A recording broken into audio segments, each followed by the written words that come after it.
ఆ వెనక తమ్ముడు, ఈ పక్క అందరూ. ముందుగా తమిళ సోదరులందరికీ నూతన సంవత్సర శుభాకాంక్షలు. ఈ నూతన సంవత్సరం సందర్భంగా మీరందరూ ఎంత పెద్ద ఎత్తున ఒక్క దగ్గర చేరి ఈ ఎన్నికల వేళ తెలుగుదేశం పార్టీ కూటమి అభ్యర్థిగా సైకిల్ గుర్తు మీద పోటీ చేస్తున్న మీ కోటమిరెడ్డి శ్రీధర్రెడ్డి గారు నన్ను, అదేవిధంగా పార్లమెంటు పోటీ చేస్తున్న సైకిల్ గుర్తు మీద పోటీ చేస్తున్న వేమిరెడ్డి ప్రభాకర్ రెడ్డి గారికి అండగా నిలిచేదానికి ఇంత పెద్ద ఎత్తున చేసిన దానికి పేరు పేరున ధన్యవాదాలు తెలియజేసుకుంటూ ఎక్కువ సమయం తీసుకున్నామా, 10 అంటే 10 నిమిషాలే. వైఎస్ఆర్ కాంగ్రెస్ పార్టీ 5 ఏళ్ల ప్రభుత్వం గురించి ఒక్క మాటలో చెప్పాలంటే ఓ చేత్తో 10 రూపాయలు ఇచ్చి ఓ చేత్తో 100 రూపాయలు ఎగేస్తాను. అన్న ఈరోజు కరెంటు ఛార్జీలంట, కరెంటు బిల్లులు పట్టుకుంటే షాక్ ఉండే పరిస్థితి, ఇంటి పన్ను, చెత్త పన్ను, అన్నిటికీ మించి గ్యాస్ ఛార్జీలు, ఇసుక బంగారం అయిపోయింది. మరి ఆనాడు చంద్రబాబు గారు ముఖ్యమంత్రిగా ఉంటే పేదోడి ఆకలిని తీర్చే అన్న క్యాంటీన్ పెట్టాడు ఎన్టీఆర్ గారి పేరుతో. మొట్టమొదటిగా తమిళనాడులో మహాతల్లి జయలలిత గారు అమ్మ క్యాంటీన్ పెట్టారు. దాన్ని చూసి ఇక్కడ పెట్టారు చంద్రబాబు నాయుడు గారు. తమిళనాడులో జయలలిత గారు మరణించిన, స్టాలిన్ గారు ముఖ్యమంత్రి అయినా, వారికి తీవ్రమైన భేదాలున్నా ఇది మంచి కార్యక్రమం, ఇలాంటి కార్యక్రమాన్ని మూసివేయకూడదు, జయలలిత గారి పేరుతోనే అమ్మ క్యాంటీన్ నడిపిస్తారని స్టాలిన్ తమిళనాడులో నడిపిస్తా ఉన్నారు.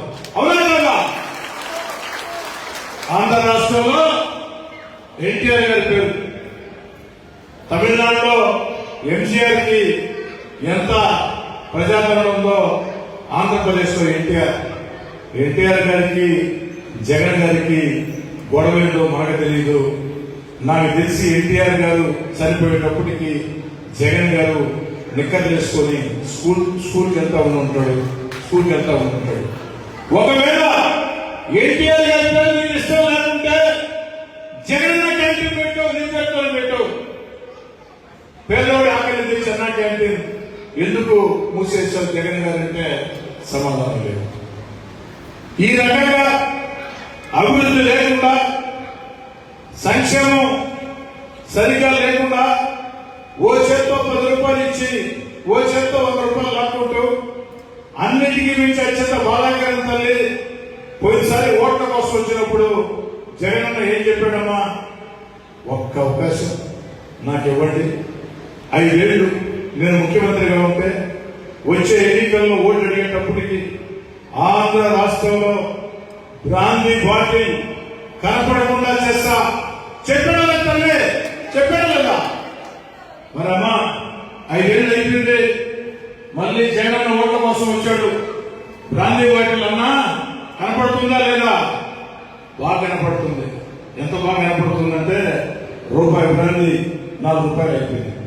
అంతేకాదన్నా కల్తీ మద్యం, కల్తీ బ్రాందీ, ఆ కల్తీ బ్రాందీ తాగి ఆంధ్ర రాష్ట్రంలో గత 5 ఏళ్లలో 3,000 మంది చచ్చిపోయారు. 3,000 మంది, కొన్ని లక్షల మంది హాస్పిటల్ పోలయ్యారు. ఇంత దుర్మార్గమైన పరిస్థితి. ఈ పరిస్థితుల్లో మీరు ఆలోచన సాగించండి. అభివృద్ధి కార్యక్రమాలు, సంక్షేమ కార్యక్రమాలు, మన బిడ్డలకు ఉద్యోగాలు ఇవన్నీ ఏకకాలంలో రావాలంటే చంద్రబాబు నాయుడు గారు ముఖ్యమంత్రి కావాలా? అనుభవం ఉన్న చంద్రబాబు గారు కావాలా? చంద్రబాబు గారు ముఖ్యమంత్రి అయితే, చంద్రబాబు గారు ముఖ్యమంత్రి అయిన అర్ధగంట లోపు ఆర్టీసీ బస్సుల్లో మహిళలు ఎక్కితే ₹1 ఖర్చు లేకుండా మహిళలకి ఆర్టీసీ బస్సుల్లో ఉచిత ప్రయాణం చంద్రబాబు కల్పిస్తారని మీ అందరి ముందు కూడా మాట్లాడుతుంది. అంతేకాదమ్మా, ఈరోజు గ్యాస్ సిలిండర్ విపరీతంగా పెరిగింది. గ్యాస్ భారం మనమే తగ్గించేదానికి సంవత్సరానికి ఒక్కో కుటుంబానికి 3 సిలిండర్లు చంద్రబాబు గారు ఉచితంగా అందిస్తారు. మిగతా సిలిండర్లు మనం కోరుకోవాలి. 3 సిలిండర్లు ఓ కుటుంబానికి ఉచితంగా వస్తాయి. 3 సిలిండర్లు వస్తే కాస్త మన భారం తగ్గుతుంది. అంతేకాదండి, 18 సంవత్సరాలు దాటి 60 ఏళ్ళు దాటని 18 సంవత్సరాలు దాటి 60 ఏళ్ళు దాటని ఆడబిడ్డలందరికీ నెల నెల ఆడబిడ్డ నిధి కింద ఒక్కొక్కరికి 1500 రూపాయలు. ఒక్కరు ఉంటే 1500, ఇద్దరు ఉంటే 3000 నేరుగా ఆ మహిళల ఖాతాలోకి ముఖ్యమంత్రిగా చంద్రబాబు నాయుడు గారు జమ చేస్తారని చెప్పని కూడా తెలియజేసుకుంటారు. ఇక పోతానమ్మా, మన బిడ్డల చదువుల భారం మన ఎత్తే పడకుండా ఈరోజు అమ్మఒడి ఒక్కరికే వస్తుందమ్మా. మిగతా బిడ్డల్ని మనం చదివించుకోవాల్సిన పరిస్థితి. కానీ మన బిడ్డల చదువుల భారం మన ఎత్తే పడకుండా ఇంట్లో ఎందరు బిడ్డలు ఉంటే అందరు, ఒక బిడ్డ ఉంటే 15,000, ఇద్దరు బిడ్డలు ఉంటే 30,000. బిడ్డల చదువుల భారం మన ఎత్తిన పడకుండా ఒక్కొక్క బిడ్డకి సంవత్సరానికి 15,000 అందరి బిడ్డలకి ఇస్తారని చెప్పని కూడా మీ అందరి ముందు సవినయంగా మనం చేసుకుంటారు. ఇక పోతేనమ్మా పెన్షన్, ఈ పెన్షన్ల విషయం కాస్త ఆలోచన ఏంటంటే 10 ఏళ్ల ముందు అన్న చంద్రబాబు గారు ముఖ్యమంత్రి అయ్యేనాటికి అవతాతలకి వితంతులకు వచ్చే పెన్షన్ 200. చంద్రబాబు నాయుడు గారు ముఖ్యమంత్రిగా తన 5 ఏళ్ల పదవి కాలంలో 200 రూపాయల పెన్షన్ ని 10 రెట్లు పెంచి 2,000 చేశారమ్మా. ఎంతండి చేస్తుంటే చప్పుడు కొట్టున్నామ్మా. చంద్రబాబు నాయుడు గారు 200 పెన్షన్ ని 10 రెట్లు పెంచి 2,000 చేశారు. జగన్ గారు ఏం చెప్పారమ్మా, నాకు ఓటేసేయండి, నేను వస్తానే 2,000 అసహ్యంగా వచ్చిన వెంటనే 3,000 ఇస్తానని చెప్పాడు. కానీ గెలిచిన తర్వాత ఏం చెప్పాడమ్మా, వస్తానే కాదు నేను చెప్పింది పెంచుకుంటూ పోతానని 5 ఏళ్ళకి అంత పెంచుకుంటూ. తల్లి అవ్వదాతలకి వితంతులకి జగన్మోహన్ రెడ్డి గారు చాలా బాకీ ఉండాలమ్మా. ఇదే 3,000 చెప్పిన మాట కట్టుబడి 5 ఏళ్ల ముందు జగన్మోహన్ రెడ్డి గారు ఇచ్చి ఉంటే మనకి ఎంతో ఆదాయం జరిగేది. నష్టపోయినాం. జగన్ గారు మనకు బాకీ ఉన్నాడు. బాకీ లెక్క సరిచేయాలి కదమ్మా. సరిచేయాలంటే ఏం లేదమ్మా, రేపు పోలింగ్ ముగ్గురు పోయి సైకిల్ గుర్తు మీద కట్టక్క నోటేస్తే లెక్క సరిపోతుంది. జగన్ గారికి మనకి బాకీ అమ్మా. 200 రూపాయల పెన్షన్ ని 10 రెట్లు పెంచి 2,000 చేసిన చంద్రబాబు నాయుడు గారు ఈ రోజు అవతాతలకి వితంతులకి మాట ఇస్తూ ఉన్నాడు. తెలుగుదేశం అధికారంలోకి వచ్చిన వెంటనే మేలో ఎలక్షన్లు అవుతాయి, జూన్ లో కౌంటింగ్ జరిగి చంద్రబాబు గారు ముఖ్యమంత్రి అవుతారు. జూలై 1వ తారీఖున అవ్వదాతలకి వితంతులకు వచ్చే పెన్షన్ 4,000 రూపాయలు అని చెప్పని మీ అందరి ముందు సౌకర్యంగా మనం చేస్తున్నాము. అంతేకాదండి, అంతేకాదమ్మా, జూలై నెలలో మాత్రం 7,000 వస్తుందమ్మా. ఆగస్టు నుంచి 4,000. జూలైలో 7,000 ఎందుకంటే అన్నా ప్రకటించారు ఇప్పుడు పథకం 4,000 చేస్తుంది. అంటే ఏప్రిల్ నెల 1000, మే నెల 1000, జూన్ నెల 1000, ఆ 3,000 కలిపి జూలై 4,000 కలిపి జూలై 1వ తారీఖున ఇంటింటికి వాలంటీర్లు వచ్చి 7,000 రూపాయల పెన్షన్ అందిస్తారు. ఆగస్టు నుంచి ఇక మామూలేనమ్మా 4,000 రూపాయల పెన్షన్ వస్తుంది. ప్రతి ఇంటికి వాలంటీర్లు వచ్చి అందిస్తారు. ఈ రోజు ఎంత శవరాజకీయాలు జరుగుతున్నాయంటే ఎలక్షన్ కోడ్ వచ్చింది. ఎలక్షన్ కమిషన్ ఏం చెప్పారంటే వాలంటీర్లు తాత్కాలిక ఉద్యోగులు వాళ్ళ ద్వారా వద్దు, వాళ్ళ గవర్నమెంట్ ఉద్యోగులు 6 లక్షల మంది ఉంటారు, వాళ్ళ పోయి ఇంటింటికి పెన్షన్ ఏమంటే జగన్మోహన్ రెడ్డి గారు సచివాలయం అని చెప్పి ఎండల్లో బాడపెట్టి ఏదైతే చౌలకు కారణమయ్యాడు. దీనికి కారణం అవతల పెట్టాడు. ఎలక్షన్ కమిషన్ ఏం చెప్పింది, ఇంటింటికి పెన్షన్ ఇవ్వద్దని చెప్పలేదు, వాలంటీర్లు ఉందని చెప్పింది. వాలంటీర్లు ఉంటే 2.5 లక్షలే, 6 లక్షల మంది ఉద్యోగులు ఉన్నారు. కరోనా టైంలో బ్రాంతి షాపుల్లో టీచర్లు పెట్టి బ్రాంతి ఇచ్చారు. కరోనా టైంలో బ్రాంతి షాపుల్లో టీచర్లు పెట్టి బ్రాంతి ఇచ్చారమ్మా. పవన్ కళ్యాణ్ సినిమా ఆపాలని పవన్ కళ్యాణ్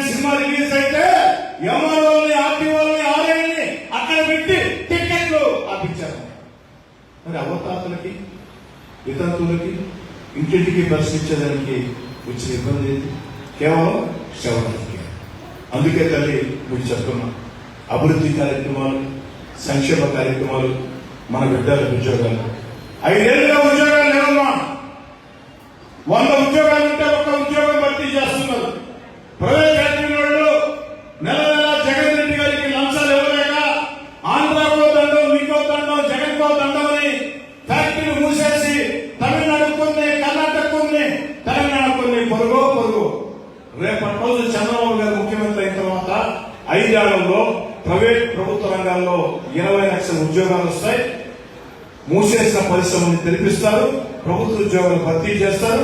ఆ ఉద్యోగం వచ్చిందాకా చదువుకున్న బిడ్డకి నెల నెల నిరుద్యోగ జీతం కింద 3,000 రూపాయలు చదువుకున్న బిడ్డకి అందిస్తారు. సంక్షేమ కార్యక్రమాలు, అభివృద్ధి కార్యక్రమాలు, మన బిడ్డల ఉద్యోగాలు, ఆంధ్ర రాష్ట్రానికి మంచి రాజధాని, ఇవన్నీ రావాలంటే అనుభవజ్ఞుడైన చంద్రబాబు గారికి కావాలమ్మా. ఇకపోతేమా నా మాటలు ముగించే ముందు స్థానికంగా నేను అంటే మీ కోటమిరెడ్డి శ్రీధర్ గారు, నేను మీరు అమ్మా 10 ఏళ్లుగా నేను ఎమ్మెల్యేగా ఉన్నా. ఓ మాట చెప్పి ఎన్నికలు వచ్చినప్పుడు నా తండ్రి ఎమ్మెల్యే కాదు, తాత మంత్రి కాదు, 100 కోట్లు 1000 కోట్లు ఆస్తులుండే కుటుంబంలో పుట్టలేదు.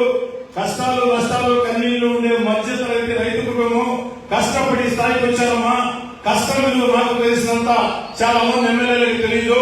నాకు ఓటు ఇవ్వండి, నేను ఎమ్మెల్యే గెలిస్తే మీ ఇంట్లో మీ అన్న, మీ తమ్ముడు, మీ బిడ్డ ఎమ్మెల్యేగా ఉంటే ఎంత స్వేచ్ఛ ఉంటుందంత ఉంటుంది.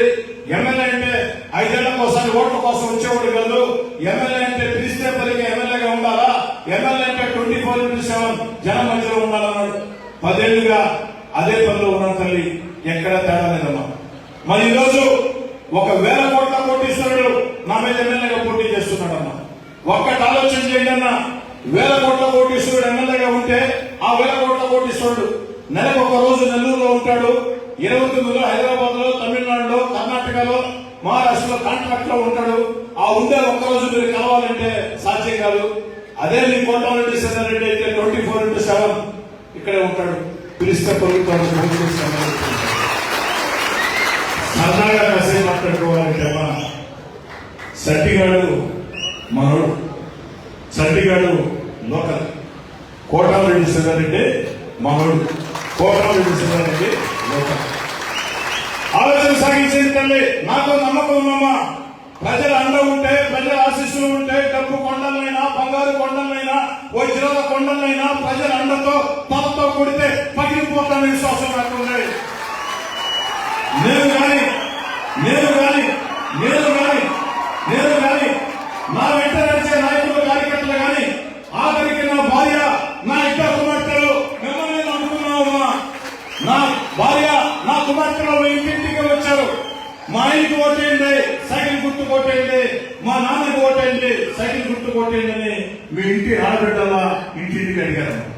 మా కష్టాన్ని గుర్తించాలని, నాకు అండగా నిలవాలని కోరుకుంటూ, ముఖ్యంగా చివరి మాట ఆలోచించండి బాగా. వైఎస్ఆర్ కాంగ్రెస్ పార్టీకి ఆంధ్ర రాష్ట్రంలో బుద్ధి చెప్పాల్సిన ఘనత అందరికంటే ఎక్కువ తమిళ సోదరులకు ఉంది. ఎందుకంటే సూపర్ స్టార్ రజనీకాంత్, తలైవార్ రజనీకాంత్ తమిళనాడులో అందరు హీరోలకి అభిమానులు ఉంటారు. అందరు హీరో అభిమానులు రజనీకాంత్ అభిమానులే. జీవితంలో ఎలా ఉన్నాడో మీకు తెలుసు. అలాంటి రజనీకాంత్ ని వైఎస్ఆర్ కాంగ్రెస్ పార్టీ నాయకులు ఏ విధంగా దూషించారో, ఏ విధంగా తిట్టారో తమిళ సోదరులారా ఒక్కసారి గుర్తు తెచ్చుకోండి. రజనీకాంత్ తమిళుడైనా, రజనీకాంత్ సినిమా అంటే భారతదేశం కాదు, విదేశాల్లో కూడా పోటెత్తుంది, విదేశాల్లో కూడా ఓట్ల వస్తుంది. రజనీకాంత్ రాజకీయాల్లోకి వచ్చింటే ఏ రాజకీయ పార్టీ అయినా రజనీకాంత్ ఏమడిగితే అది ఇచ్చుండేది. రజనీకాంత్ కాలి కోటి కూడా సరిపోని కొంతమంది వైఎస్ఆర్ కాంగ్రెస్ పార్టీ ఎమ్మెల్యేలు మాట్లాడుతూ జగన్మోహన్ రెడ్డి గారి ప్రోత్సాహంతో ఎంత నీచంగా రజనీకాంత్ మాట్లాడాడో గుర్తు తెచ్చుకోండి. ఒక ఆమె రోజమ్మ, ఆ భాష చెప్పాలంటే నాకు ఇబ్బంది, చెప్పాలంటే ఇబ్బంది. వాడు రజనీకాంత్ తిడుతూ ఉంటే వేదిక మీద జగన్మోహన్ రెడ్డి గారు చక్కటి చిరునవ్వుతో నలుగురుగా నవ్వుతూ ఉంటారు. కాబట్టి తమిళ సోదరులారా ఈ రోజు చిత్తూరు జిల్లాలో ఉండే తమిళ సోదరులందరూ ఒకే మాట చెప్తున్నారు, మేము వైఎస్ఆర్ కాంగ్రెస్ పార్టీకి రాజకీయంగా పూడ్చిపెట్టేస్తాం, మా రజనీకాంత్ ని అవమానిస్తారా అని చెప్పని. మరి ఇక్కడ ఉన్నటువంటి తమిళ సోదరులు కూడా నేను మనం చేస్తూ ఉన్నా, మరోసారి తమిళుల గురించి, తమిళ రాజకీయ నాయకుల గురించి, తమిళ నేతల గురించి, తమిళ యాక్టర్ల గురించి, తమిళ భాష గురించి, తమిళ సంస్కృతి గురించి మాట్లాడాలంటే అందరూ భయపడే విధంగా ఈ ఎన్నికల్లో వైఎస్ఆర్ కాంగ్రెస్ పార్టీకి దొంగ పెట్టాలని కోరుతున్నాను. శ్రీలంక కాలనీ నేను ఏ విధంగా అభివృద్ధి కార్యక్రమాలు చేస్తారని మీకు తెలుసు. ఈనాడు నేను అధికారంలో లేను, 16 నెలలుగా అధికారంలో ఉన్న వేళ, ప్రతిపక్షంలో ఉన్న వేళ, రేపటి రోజు మీ అందరి ఆశీస్సులు నాకుంటే ఎమ్మెల్యేగా రేపటి రోజు ఖచ్చితంగా సూర్యుడు తూర్పును ఉదయిస్తాడు. ఎంత వాస్తవమో జరగబోయే ఎన్నికల్లో తెలుగుదేశం కూటమి గెలవబోతుంది మీ అందరి మద్దతుతో. ఓ అధికార పార్టీ శాసనసభ్యుడిగా అన్ని రకాల కూడా స్పెట్స్ గా ఉన్నాయి, అన్ని రకాల కూడా మీకు అండగా నిలుస్తారని చెప్పి కోరుకుంటూ, ఏది ఏమైనా తమిళ నూతన సంవత్సరం నాకు